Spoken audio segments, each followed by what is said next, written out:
a temperatura sobe e a tensão também. Zelensky acaba de revelar o maior medo de Putin e o que planeja para o encontro na Hungria. Enquanto isso, a Europa se prepara para um novo abalo. A Alemanha chama seu embaixador de volta de Tbilisi em meio a uma crise diplomática sem precedentes.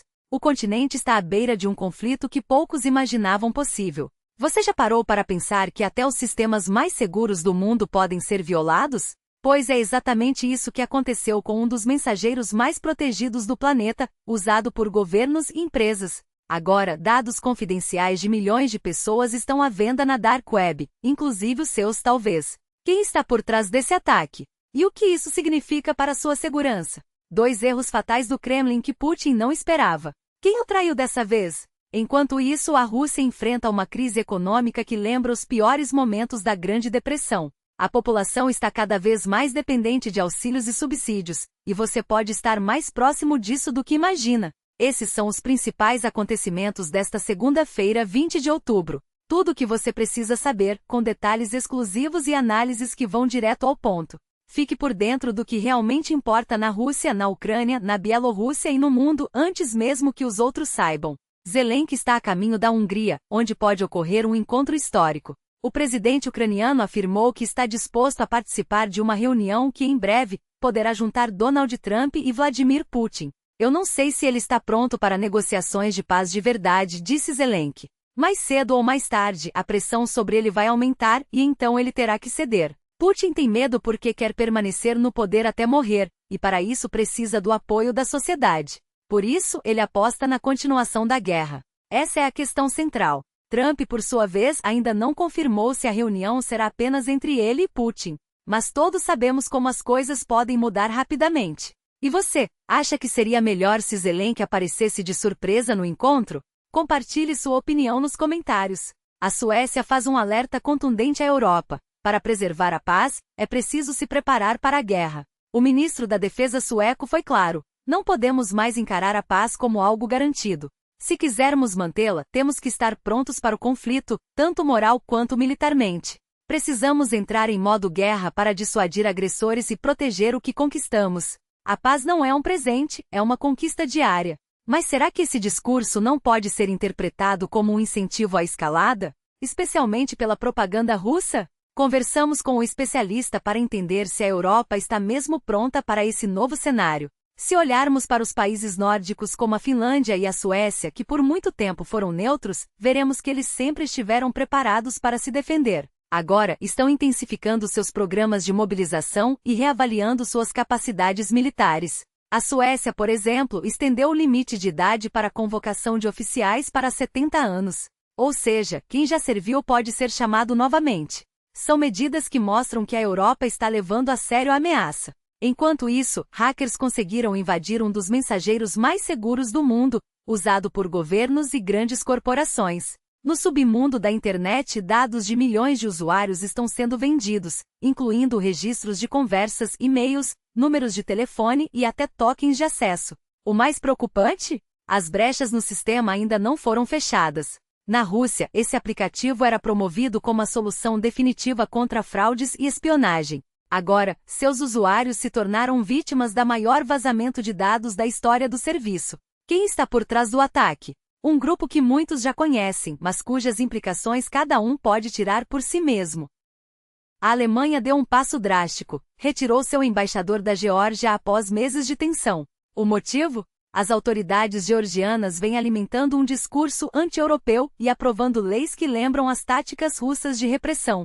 O embaixador, que criticava abertamente o governo local, foi chamado de volta para consultas e pode não retornar. A lei que provocou a crise é uma cópia do modelo russo de controle sobre agentes estrangeiros. Bruxelas já alertou que se a Geórgia insistir nesse caminho, pode perder a chance de ingressar na União Europeia. Mas será que o país não está se tornando apenas mais uma peça no xadrez entre Moscou e o Ocidente? Segundo especialistas, não. A Geórgia vive um momento econômico favorável justamente por ser um corredor para mercadorias de dupla utilização, civis e militares, entre a Rússia e o resto do mundo. Além disso, o país abriga milhares de russos que fugiram da mobilização. Por enquanto, Belize não tem interesse em arriscar essa posição. Enquanto isso, a influência da Rússia na Ásia Central está em queda livre. Há 25 anos, Moscou dominava o comércio com a região. Hoje a China assumiu o controle, investindo em infraestrutura, energia e mineração. O projeto Um Cinturão, uma rota transforma a região em uma rota estratégica, reduzindo a dependência dos mares e dos Estados Unidos. Putin, ocupado com a guerra e as sanções, não consegue mais manter sua esfera de influência. Até no Oriente Médio a Rússia perde terreno. Após a visita do novo líder sírio a Moscou, ficou claro que Damasco quer revisar os acordos que garantiam bases russas no país. O presidente sírio deixou claro que as relações com a Rússia serão construídas em benefício do povo sírio, e não à custa de sua soberania. O que tudo isso significa? Que o mundo está mudando mais rápido do que muitos imaginam. E você, está preparado para acompanhar essas transformações? Não perca os próximos capítulos dessa história. Enquanto a Rússia vê seu poder se esvair no Oriente Médio, os sinais de uma crise interna se tornam impossíveis de ignorar. Os números não mentem. Só neste outono, os russos compraram quase 2 milhões de caixas de antidepressivos, um recorde histórico, com um aumento de 33% em relação ao ano passado. Para se ter uma ideia, isso equivale a 14 bilhões de rublos gastos em medicamentos que tentam aliviar uma ansiedade que só cresce. E o pior, o consumo de ansiolíticos e remédios para ataques de pânico não para de subir, especialmente entre os jovens de 15 a 28 anos. Especialistas são unânimes. Essa explosão no uso de psicotrópicos não é coincidência. É o reflexo de uma sociedade esgotada pela instabilidade, pela pressão militarista e por uma economia que desmorona. A Rússia hoje se automedica para sobreviver, e isso diz muito sobre o futuro que a espera. Enquanto isso, do outro lado do mundo, os Estados Unidos mostram sua força de maneira implacável. Em uma operação cirúrgica, as Forças Armadas Americanas destruíram um submarino carregado de drogas no Caribe, interceptando uma remessa que, segundo o presidente, poderia ter matado 25 mil pessoas se chegasse ao destino.